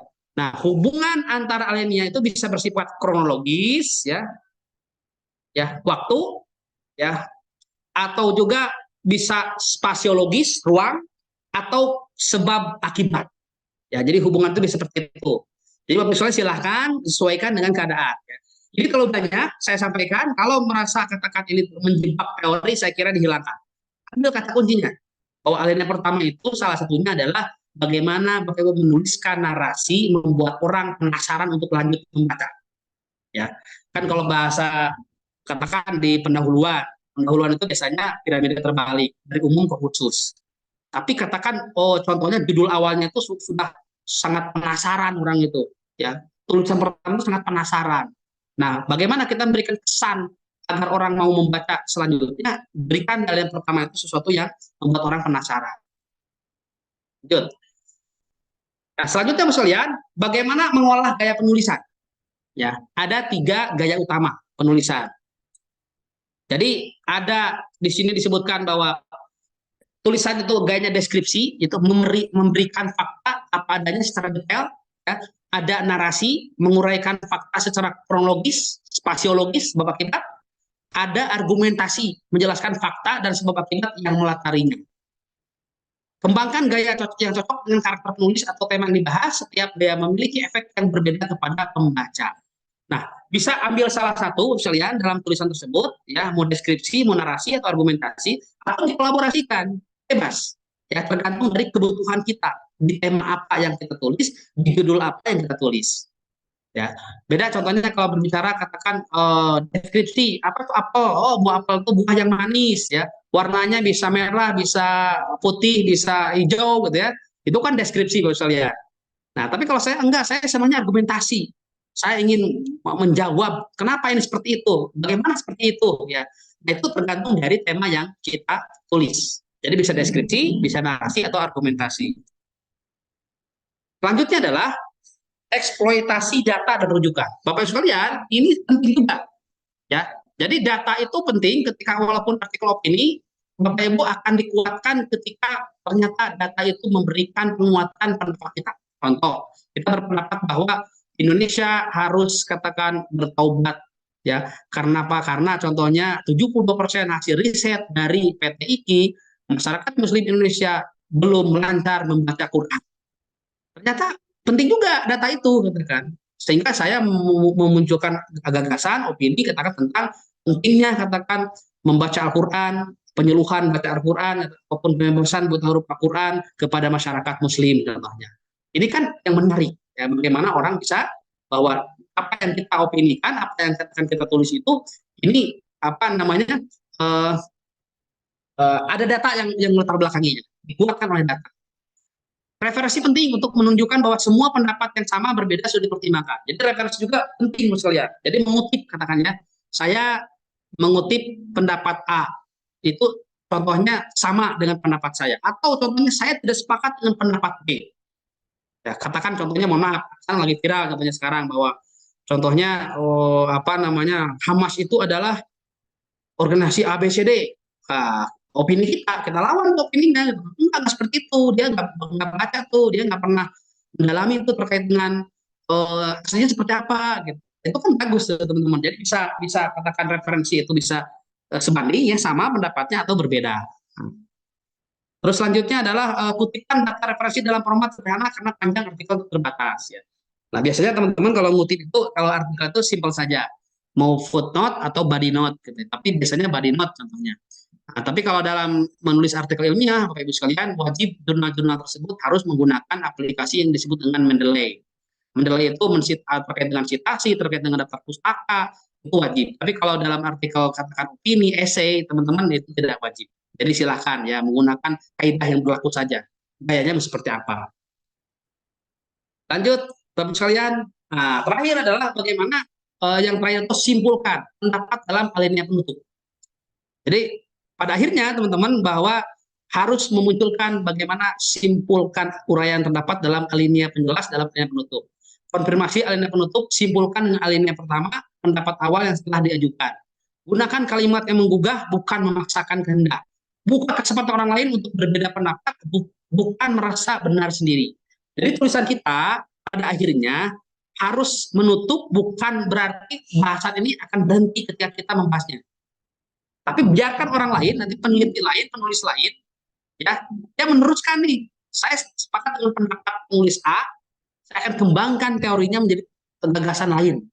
Nah, makanya kan dalam penelitian itu harus ada novelty, apa sih pembaruannya? Apa sih hal yang barunya gitu ya? Nah, biasanya hal yang baru itu ketika seorang penulis, peneliti, dia memunculkan rekomendasi. Saya hanya meneliti dari 1 sampai 4. Bagusnya 5-6-nya dilanjutkan gitu. Jadi jangan merasa bahwa kita lah merasa benar sendiri. Ya. Nah, itu juga salah satu gaya kode etik atau bisa dikatakan rekomendasi ketika seorang penulis menutup alinea penutup ini. Nah, teman-teman, bagaimana katakan mengedit tulisan? Ya. Nah, tergantung dari tulisan kita. Apakah kita contohnya menulis dan mengedit, atau urusan editing katakan ada editornya, gitu kan ya. Kalau dalam sebuah buku mungkin pasti ada editornya. Nah, biasanya kalau jika seandainya mengedit tulisan itu, ketika tulisan katakan di awal sudah ditulis, akhir sudah beres, nah baru kita akan merapikan tiponya, gitu ya. Terus katakan khawatir ada yang kurang. Kadang ketika tulisan sudah dibuat beres, Bapak sekalian, bisa aja judulnya bisa berubah, gitu ya. Atau di paragraf pertama bisa kita rubah, gitu ya. Di alinea penutup kita rubah juga. Saya kira nggak masalah. Nah, jadi selesaikan draft awal tulisan, apapun bentuknya jangan ditunda-tunda. Itu pertama. Endapkan tulisan awal selama beberapa waktu, lalu cari inspirasi kesibukan, namun tetap perhatikan deadline batas tangganya. Jadi kadang-kadang kalau tulisan kita katakan yang agak santai nih, katakan tulisan deadline tanggal 30, tanggal 20 udah beres. Kita endapkan dulu tulisannya. Besok lusanya tulisan kita tambahin lagi. Karena ide gagasan muncul ya. Ide gagasan berdatangan untuk memperkuat tulisan kita. Jadi kadang-kadang, walaupun kadang-kadang saya pernah merasakan ketika sudah dipublish di media massa, di koran itu, kayaknya saya ada yang kurang tuh. Kenapa? Nggak muncul itu di alinea kedua. Kenapa? Karena harusnya dimunculin gitu. Kadang-kadang seperti itu ya. Aduh sayang ya, padahal udah diterbitkan gitu ya.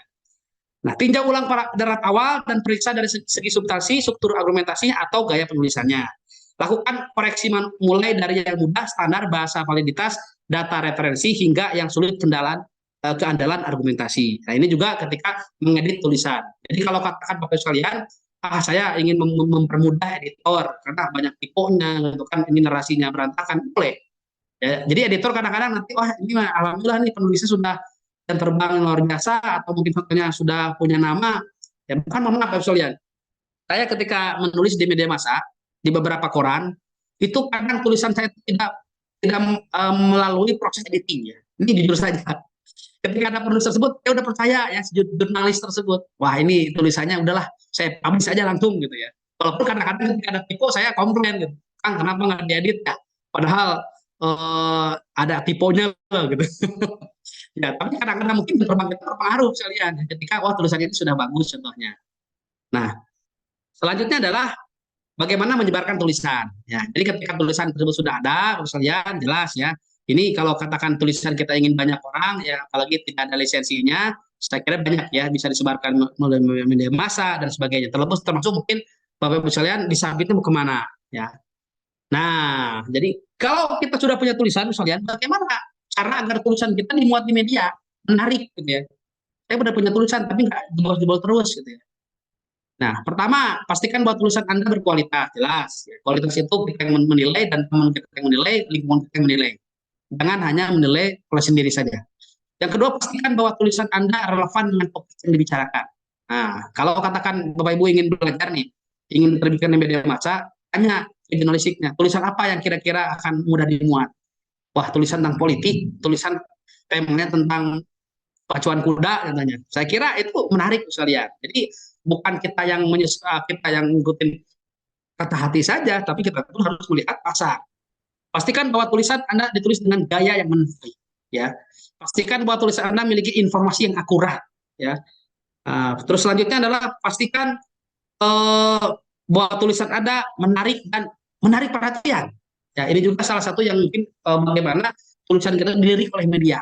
Ya, desain tadi ya, faktual, debatable, pro kontra, kan kekinian gitu ya. Contoh Bapak sekalian, kalau guru ingin latihan ya, katakan besok, katakan kita akan ada hari guru. Mungkin seminggu sebelum hari guru, Bapak Ibu ajukan ke redaksi. Ya, contohnya ini saya mau ada tulisan untuk hari guru. Nah, saya yakin akan tertarik tuh jurnalis itu. Oh, untuk hari guru ada tulisan hari guru. Beda dengan hari guru, Bapak Ibu nulis tentang hari Sumpah Pemuda. Mungkin tidak akan dilirik oleh jurnalis. Nah, contohnya, biasanya salah satunya tadi kita lihat hari-hari nasional. Nah, itu juga kadang-kadang menarik sekalian. Kalau katakan selain isu-isu hangat, faktual, pro kontra saat ini gitu ya, ini juga hal yang menjadi daya lirik media kepada penulis. Ya. Selanjutnya adalah ini contohnya sekalian. Jadi ketika berbicara contohnya Kompas nih, mohon maaf saya kasih mereknya. Ini kriteria Kompas itu ternyata seperti ini ya. Jadi artikel tersebut katakan 700 kata contohnya ya. Terus artikel juga tidak boleh ditulis berdua atau lebih, contohnya harus satu orang gitu ya. Ini harus kita ikutin gitu ya. Permintaan dari redaksi mereka seperti ini contohnya. Yang kedua detik contohnya ya. Kalau detik ini seperti ini gitu ya. Jadi ada prosesnya bagaimana masuk daftar akun detik connect ya, mulailah menulis ulasan kolom Anda, lengkapi tulisan Anda dengan cover image, yaitu klik tombol kirim tulis pesan, dan ini ada juga katakan contohnya salah satu flow ketika kita ingin menerbitkan ke media. Nah, selanjutnya sekalian kita akan coba latihan. Ya, yang pertama, Bapak Ibu, saya agak sulit untuk menemukan ide menulis. Ya, Bapak Ibu, sekarang ada namanya teknologi artificial intelligence (AI). Pertanyaan saya, kalau AI bolehkah kita hanya untuk membantu? Boleh. Tapi katanya UGM pernah mengeluarkan fatwa untuk penelitian di UGM dilarang katakan terlalu banyak menggunakan AI karena akan banyak plagiasi. Ya, jadi AI itu seperti itu. Tapi kalau saya pribadi, Bapak sekalian, ya ada triknya, ada tips-nya. Bagaimana AI itu minimal membantu bagaimana kita membantu mikir. Yang kedua, nanti mungkin ada juga namanya parafrase.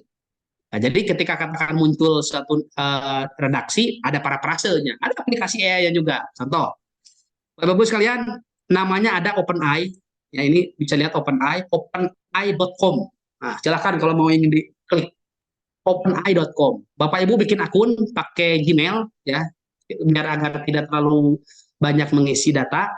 Selanjutnya adalah ChatGPT. Nah, di sini OpenAI itu masuk try chat, di sini akan ada namanya ChatGPT. Ini ChatGPT Bapak sekalian. Jadi contohnya nih, Bapak Ibu, saya agak bingung nih, narasinya apa, idenya apa gitu ya. Nah, contohnya, kita minta tolong saja ke AI ini, ke ChatGPT ini terkait dengan katakan contohnya buatkan dong katanya ya. Ini boleh ya bahasa-bahasa gaul juga AI itu merespon. Buatkan dong contohnya kerangka artikel 700 kata tentang contohnya peringatan Hari Guru contohnya ya. Nah, ini contohnya kita ya. Kita klik di sini misalnya. Nah, dia akan langsung menjawab. Ya. Rangkanya contohnya. Ini kan contohnya kayak buku nih ya. Nah, oke, ini tidak harus seperti ini. Tapi Bapak Ibu bisa bahwa membuat outlet ya, daftar isi artikel seperti ini. Oh, pendahuluan, pengantar Hari Guru dan signifikasinya ya, dan lain sebagainya. Ini bisa jadi inspirasi buat kalian. Oh, seperti ini gitu ya. Contohnya. Nah, ini kan salah satu membantu kita memunculkan ide. Oh, seperti ini kesimpulannya. Oh, ini tentang terkait dengan apa namanya? Batang alineanya contohnya. Atau Bapak sekalian, kalau contohnya Bapak Ibu agak bingung ingin dapat inspirasi, walaupun mohon maaf, AI ini rentan plagiasinya tinggi. Jadi kalau katakan Bapak Ibu plagiasi, mohon maaf ya tidak menjawab ya. Walaupun saya punya cara gitu kan bagaimana terhindar plagiasi dengan cara para paksa. Contoh, simpel aja lah, buatkan artikel katakan contohnya dengan judul peran guru sekolah Islam terpadu dalam katakan pendidikan karakter. Nah, kita langsung minta dibuatkan artikelnya melalui AI, Bapak sekalian. Kira-kira dia akan menjawab nggak? Buatkan artikel dengan judul peran guru sekolah Islam terpadu dalam pendidikan karakter. Contoh. Kita klik ya. Kira-kira. Kita lihat, Bapak sekalian. Nah, dia masih loading. Karena mungkin mencari dari sumber mana, dari internet mana, dari website apa. Ketika katakan tentunya dia ingin memunculkan artikel, saya langsung judulnya tentang peran guru sekolah Islam terpadu dalam pendidikan karakter. Ternyata misalnya sudah ada. Ya, ini artikelnya. Kalau saya copy, Bapak sekalian, kita coba apa namanya? Masukkan ke Word. Contohnya jadinya seperti apa?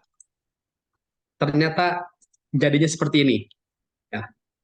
Bapak Ibu sekalian, jadinya seperti ini. Ini sudah jadi artikel yang ternyata.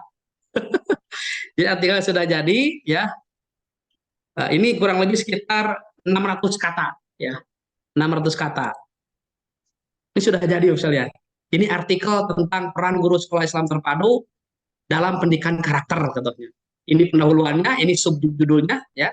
Contohnya, dan ini adalah kesimpulannya. Walaupun bisa kita kesimpulannya artikel tidak perlu dimunculin, katakan sebagai di hidden saja. Ternyata bisa ya. Jadi tema pelatihan kita kalau menggunakan robot bisa. Tapi kan kita nggak seperti ini, Bapak sekalian. Tidak mau katakan instan, apalagi ini syarat plagiasi. Syarat plagiasi. Oleh karena itu maka Bapak sekalian, kita minimal idenya ada. Oh, ternyata seperti ini. Saya ikutinlah template-nya, saya ikutinlah contohnya bagaimana cara nulisnya. Saya kira nggak masalah gitu ya, tidak dosa gitu. Yang nggak boleh itu kita mengcopy paste 100%. Kenapa? Karena nanti khawatir bahwa ketika penulis aslinya, katakan ini diambil dari website ini diambil dari media ini, ya komplain. Kenapa katakan contohnya ini ada tulisan ini tidak dikutip, ya. Padahal itu tulisan asli saya. Kan dalam ilmu mengutip juga ada kutipan langsung, ada kutipan tidak langsung. Tidak boleh gitu kan. Dalam beberapa paragraf kita mengutip semuanya, copy paste ya. Kalau dalam jurnal itu Bapak sekalian, ada aplikasi Turnitin. Turnitin itu akan mencek tentang plagiasi. Kalau katakan submit jurnal terakreditasi itu maksimal itu 25 sampai 30%. Ya, plagiasinya boleh. Tapi kalau melebihi itu ditolak pasti. Contoh Bapak sekalian, oh saya ingin contohnya, oh ternyata artikel ini menjelaskan secara mendalam tentang peran guru Su'aib Terpadu dalam pendidikan karakter. Oh ternyata satu pendidikan karakter dalam konteks Islam, pendidikan karakter sebagai misi utama. Boleh diambil nih poin-poinnya. Tapi nanti narasinya kita rubah. Walaupun saya juga ada ya teorinya bagaimana supaya ini tidak akan kena aplikasi Turnitin, tidak akan kena apa namanya plagiasi. Nanti ada aplikasi namanya Pillbot. Nah, Pillbot itu Bapak Ibu akan memparafrase bagaimana katakan contohnya tidak kena plagiasi namanya ya. Nah, contohnya ini ya, ini Quillbot contohnya misalnya. Jadi kalau Quillbot itu seperti ini. Contohnya ini Bapak Ibu saya sudah join Quillbot ini. Kita copy paste ini seperti ini peran guru. Nah, bagaimana supaya kata-kata ini tidak persis sama? Munculkan di sini adalah parafrase. Oh, ternyata seperti ini. Wah, ini dirubah tuh. Ya, dirubah tuh jadinya. Jadi ini parafrase namanya. Ini akan terhindar dari plagiasi. Nah, contoh Bapak sekalian katakan saya sekarang sedang mengikuti webinar kepenulisan dari Pusdiklat DSIT Jabar. Nah, ini kan tidak boleh tuh di copy paste. Karena apa? Karena ini bisa plagiasi teman-teman. Kalau katakan kita mengutip, muncul katakan dimuncul parafrase seperti ini. Tuh, dirubah kan? Saya sedang mengikuti webinar dari DSIT Jabar. Jadi di sini katakan sekarangnya dihilangkan. Ya, sedang mengikuti webinar kepenulisan dari DSIT Jabar contohnya. Nah, ini Pusdiklatnya hilang gitu. Nah, tapi parafrase itu aplikasi ini tidak mutlak, ya. Tetap harus di manual lagi gitu. Tapi setidaknya membantu sekalian. Bahkan parafrase itu kalimat aktif jadi pasif tentunya. Bahkan saya sedang mengajar murid contohnya. Kalau di parafrase nanti akan seperti ini. Nah, ini bukan sedang ya. Sedang contohnya. Saya sedang mengajar murid. Ternyata aplikasi ini memunculkan nama murid dengan murid tapi siswa. Nah, itu tidak akan kena sekalian. Nah, itu contohnya ya. Nah, selanjutnya sekalian bagaimana kalau katakan teknik editing. Edit. Terkadang banyak banget tipenya gitu kan. Nah, dalam dunia kepenulisan untuk memudahkan teknologi ini harus dimanfaatkan. Tidak boleh katakan teknologi ini disia-siakan sekalian. Contohnya kalau dalam mengedit itu Bapak Ibu kita ada namanya aplikasi yang disebut dengan Google Doc ya. Ini misalnya ya, ini katakan masuk saya ke Google. Contohnya ini saya masuk ke Google mana ya? Ini Bapak sekalian, contohnya ya.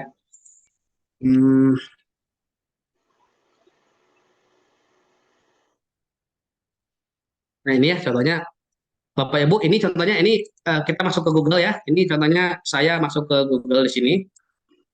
Ya.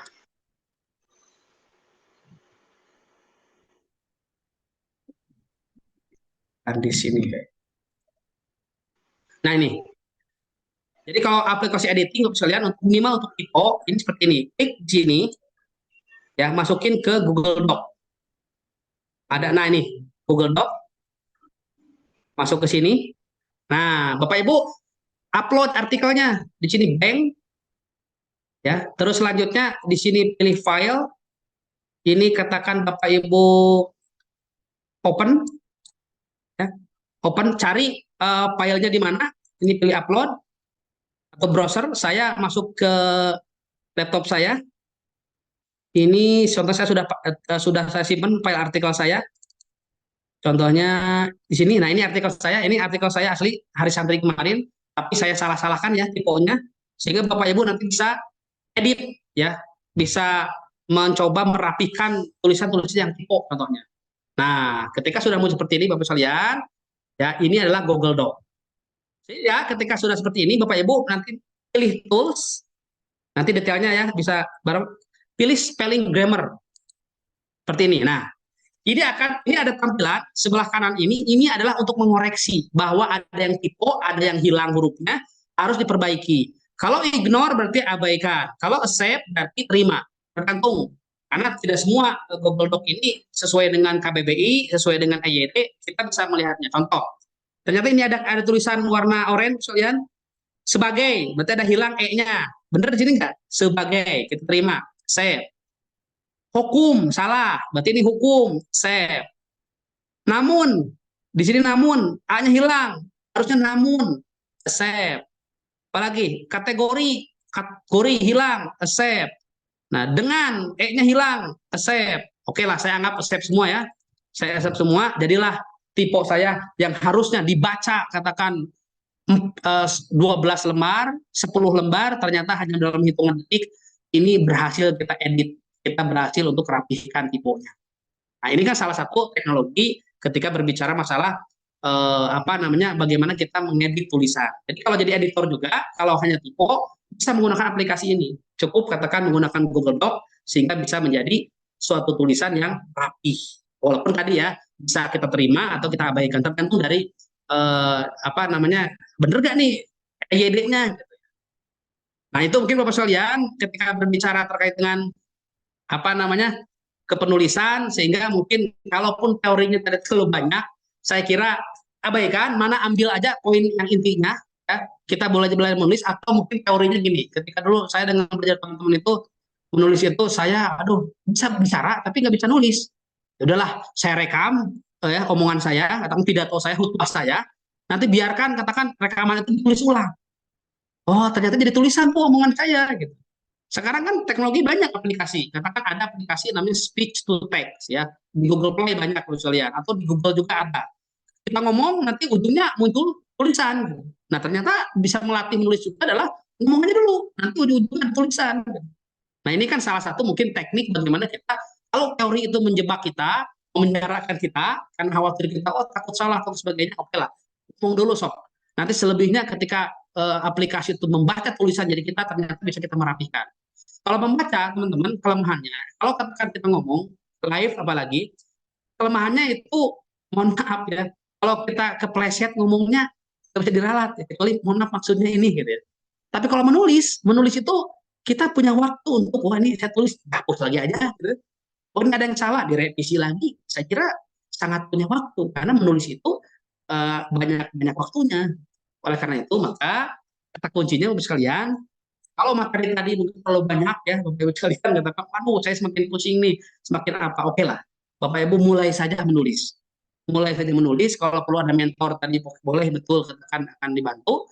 Tapi menulis, jangan berhenti dan putus asa, mengedit, jangan bosan dan cepat puas. Karena itu kata kunci dari bagaimana kita bisa menulis Bapak sekalian. Nah, oleh karena itu Bapak sekalian, salah satu mungkin produk dari kita, bahwa kita akan webinar ini, saya menerima di grup 50 penulis ya, untuk buku Bunga Rampai ini. Jadi tulisan, mungkin saya juga tidak akan banyak menyeleksi secara detail ya, silakan. Yang penting ada tulisannya, tidak plagiasi, kita akan terbitkan bareng-bareng. Bahkan Ustaz Sugeng mungkin tadi saya sudah nyapi ya, penerbit ALC, karena kami di Ashifa nggak punya SD ya, tidak ada SDIT, membuka diri, silahkan khusus untuk guru SIT Jabar, untuk menjadi penulis penerbit ALC untuk buku SD. Ya, jadi insya Allah kita open recruitment sekalian. Kalaupun katakan oke, tidak penulis utama, jadi reviewernya boleh. Jadi katakan wah ini jadi reviewernya nggak apa-apa. Nanti Bapak Ibu bisa bersinergi, saya tulis kedua aja, ya tulis keduanya. Nah nanti mungkin seperti apa? Wah ternyata buku saya ngajar oleh buku saya sendiri. Ya itu kan kebanggaan ya. Saya ngajar di sekolah oleh buku sendiri. Nanti mungkin pelajarnya akan di-share ya ke Ustaz Sugeng, sehingga mudah-mudahan nanti bisa. Ini bukan hanya teori ya, insya Allah. Kita mungkin langsung kawal dalam bentuk produknya ya. Produknya tadi pertama adalah buku ontologi karya guru SIT ya, Bapak Ibu sekalian, sebagai latihan juga. Yang kedua adalah juga kita ini bahwa ada penerbit ALC akan membuat buku SD ya, buku pelajaran SD. Dan Bapak Ibu mungkin minimal kalau tidak bisa jadi penulis pertama, jadi reviewer atau penulis keduanya. Nah, bagaimana Bapak Ibu sekalian biar bisa Ibu ke media? Saya ada website yang website tersebut bisa tidak ada editing, tidak ada approval dari redaksinya, sehingga kita nerbit sendiri, nulis sendiri. Ya, kalau mungkin yang lain ada yang tahu namanya Kompasiana. Kompasiana itu adalah salah satu website yang bisa menerbitkan artikel kita. Ini contohnya kalian yang bisa saya share, contohnya yang ini ya. Nah, ini Kompasiana ini.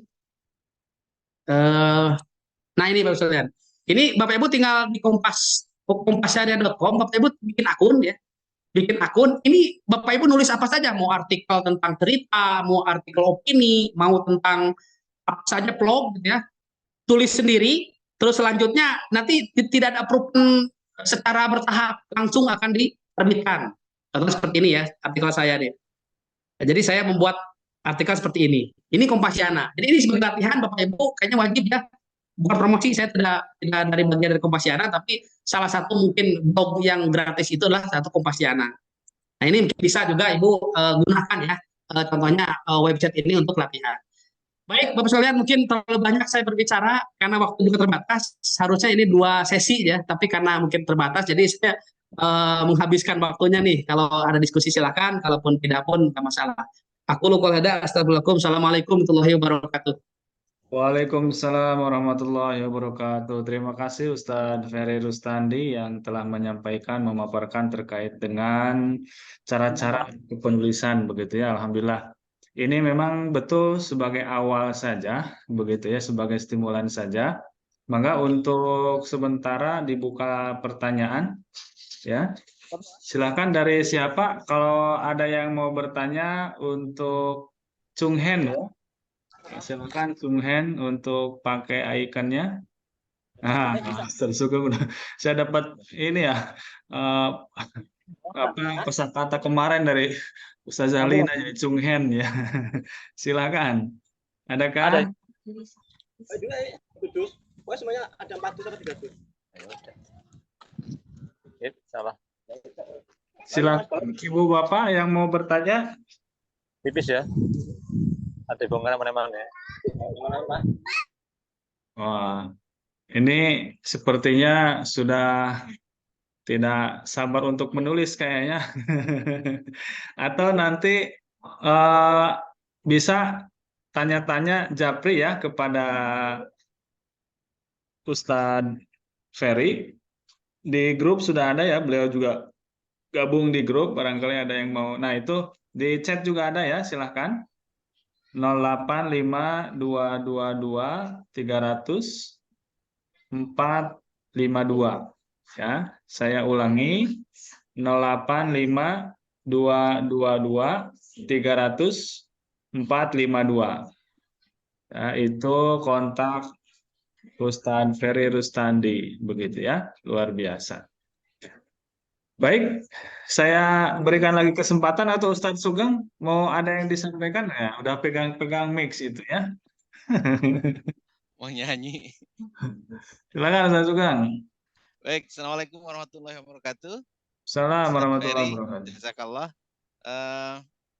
Pertanyaannya yang pertama, kadang kita tuh merasa punya ide, punya gagasan, punya bahan untuk menulis. Cuma ya itu tadi kadang-kadang kita itu mudah terdistract dengan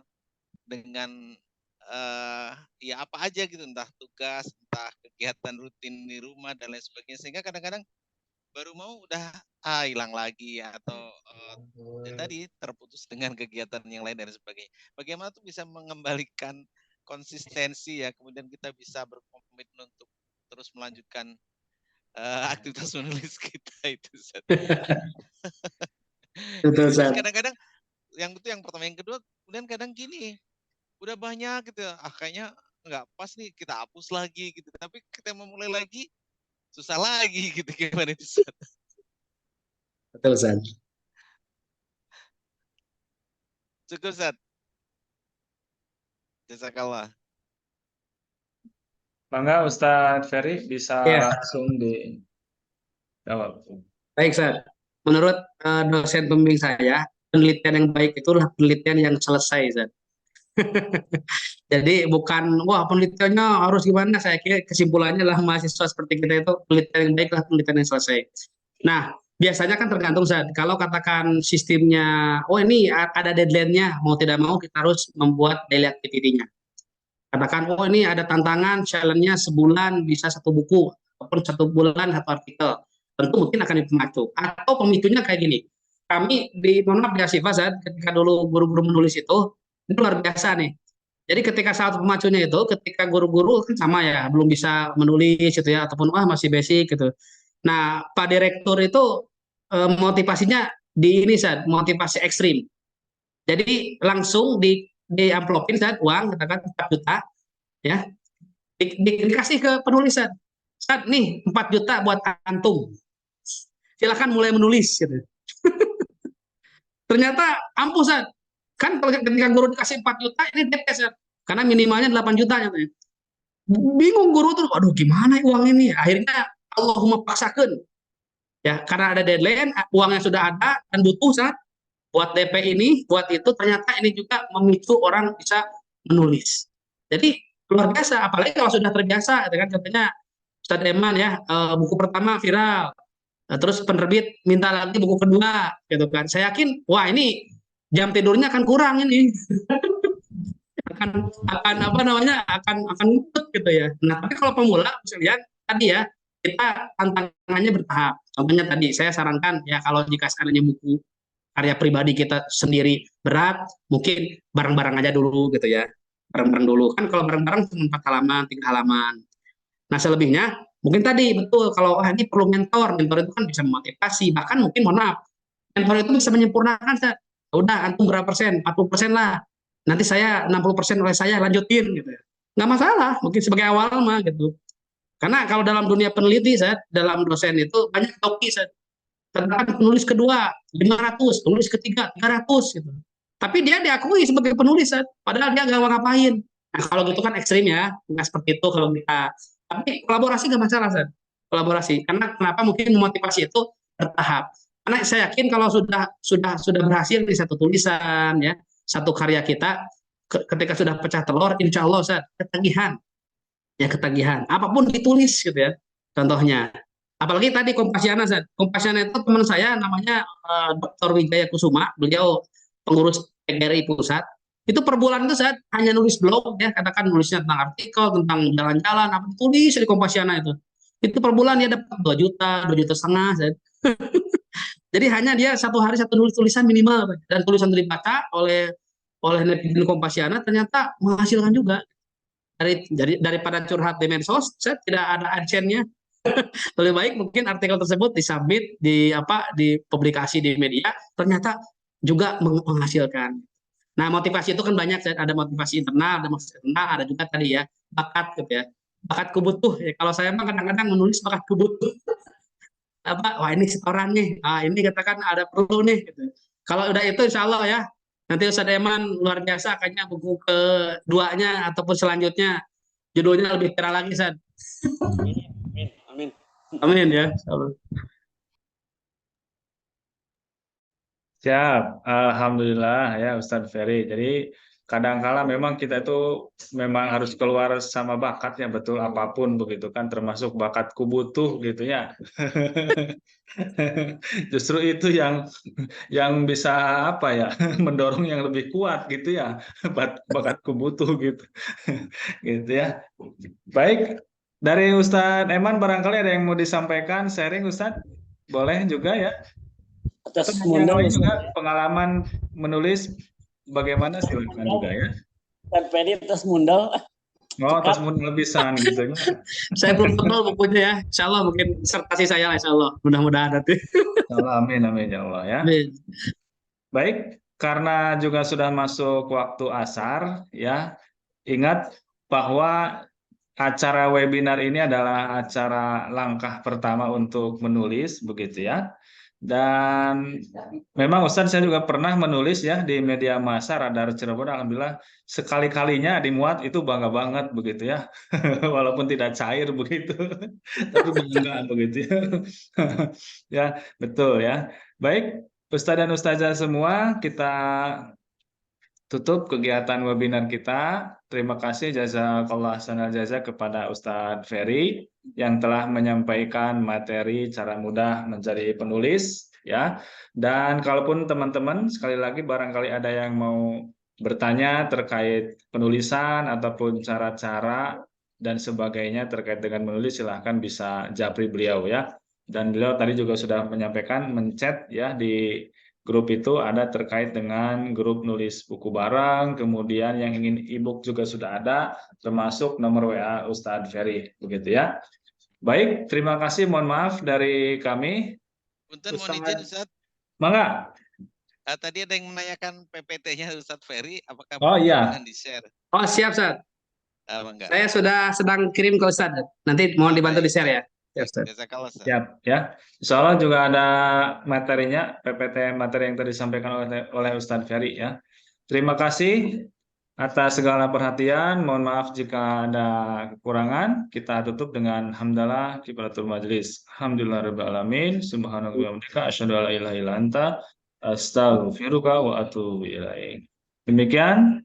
Assalamualaikum warahmatullahi wabarakatuh. Waalaikumsalam warahmatullahi Sampai wabarakatuh. ketemu Syukran di jazakallah. tanggal 4 nanti. Jazakallah Ustadz Ferry. Siap Ustaz, sama-sama semuanya.